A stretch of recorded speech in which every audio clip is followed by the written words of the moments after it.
Coming back to our fundamental analysis series here regarding what to take into consideration when trading the currency markets, and we are under the third part here, specific data to look for when analyzing major economies.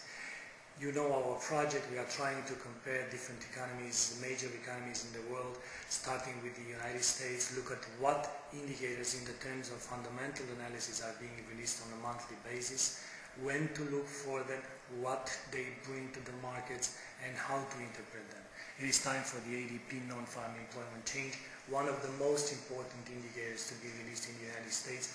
Actually, anything that is related with employment levels, employment change, unemployment levels, and so on and so forth, should, any information of this kind is severely scrutinized by traders, and this implies volatility, great levels of volatility. As you very well know, or maybe if you don't know, you will find out here, the ADP stands for Automatic Data Processing Incorporated, and this is a company. This is a company in the United States that provides payroll services for US companies, and the number in itself represents the change, the estimated change in the number of employed people, excluding the farming industry and government, and this is according to www.forexfactory.com. Because of excluding the farming industry and the government, this ADP non-farm employment change is also called the private payroll. So these are the private payrolls because government is not in government created jobs are not in there. Now the ADP non-farm employment change, it is released on a monthly basis, 2 days after the month ends, just before the NFP, 2 days before the NFP. Normally this is being made on the first week of each month. The NFP is being released on Friday. So if, let's say, if the 1st of, or 4th of August, or if the 1st of September comes in on a Wednesday, then the ADP is released on a Wednesday, and the NFP on Friday. If the Wednesday, if the Friday, the first Friday of the month comes in, let's say, the 6th of a month, then Wednesday on the 4th you will have the ADP non-farm employment change. This is a first year data. It's offered because it offers a glimpse into the NFP number. Now the release time Wednesday into the NFP at 12:15, okay, so 12:15 GMT. The normal releases for the North American session, the releases that are concerning the US economy, are being made at exactly 12:30 GMT and 14 GMT. So these are the main hours, the main release time for economic data out of the United States. This one comes as 12:15. It is extremely important, and just be aware that higher levels of volatility normally surround this kind of indicator. Now, if you are looking at the ADP non-farm employment change, and this is the 6-month back data, basically from February till July 2013, and under our project we are trying to see a trend, if possible, developing in the job creation. And as you can see here, we did have something like thousands of 180,000, so 180K job created we had in February. Then in July almost 200, so quite of a positive number there. Then we started so February, March, April, May. For April and May we decreased towards below the 120K, only for June and July to see a pickup in jobs created.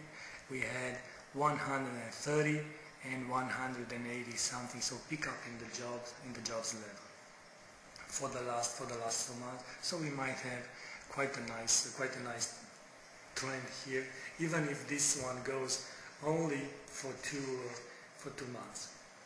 Now, currency markets, not only currency markets, but also equity markets are highly sensitive to anything that is related to employment data or to jobs data that comes out of the United States. Why?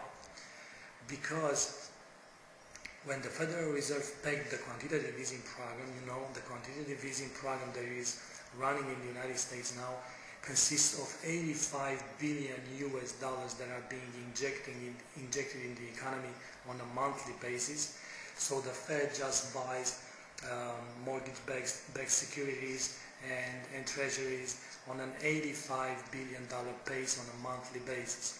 So they pledged to continue doing so until the unemployment rate comes down to 6.5%. Now it is in the United States something like 7.5%. And moreover, Bernanke said at one press conference, I think when he was testifying in front of the Senate for his semi-annual testimony, he said that even if the unemployment rate comes down to the 6.5%, it doesn't really mean that the rates in the United States are going to increase. So because of that, let's say that you have an ADP non-farm employment change that comes lower than expectations. That means if this is lower than expected, so fewer jobs are being created, that means that it is somehow or virtually impossible for the unemployment level to come to the downside. In order for the unemployment level to come to the downside, you need to have more and more jobs created on a monthly basis to have a powerful rising trend, also on the ADP indicator, also to be viewed on the NFP indicator, also to be viewed on the weekly initial jobless claims and continuing claims and so on and so forth. So those changes should be viewed on different indicators to have the unemployment rate to come to the downside. So this should not come just as a surprise, like nobody expecting something like this, but it should come as a result of a rising trend. And because of that, market is highly sensitive, because let's say lower levels of unemployment or higher levels of employment that is being the result of bigger values in the ADP and the NFP numbers imply that the stimulus should be reduced. There is a tapering talk in the United States to taper the stimulus, and the markets are sensitive because there is this uncertainty how the United States economy is going to react when the Fed is reducing the stimulus. It remains to be seen if the tapering will come or not. The talks are that the tapering is going to be in September 2013, but it remains to be seen. Some Fed members suggest they will, some suggest they will not. It remains to be seen. What's to take off from this ADP employment number, non-farm employment change, is that this is a private payrolls indicator. So showing the jobs created excepting the non-farm, excepting the farming jobs and the government job. The release time is on Wednesday in the NFP week, 12:15 GMT, North American session, first tier data, and brings higher level of volatility. Stay tuned for the next recording, please.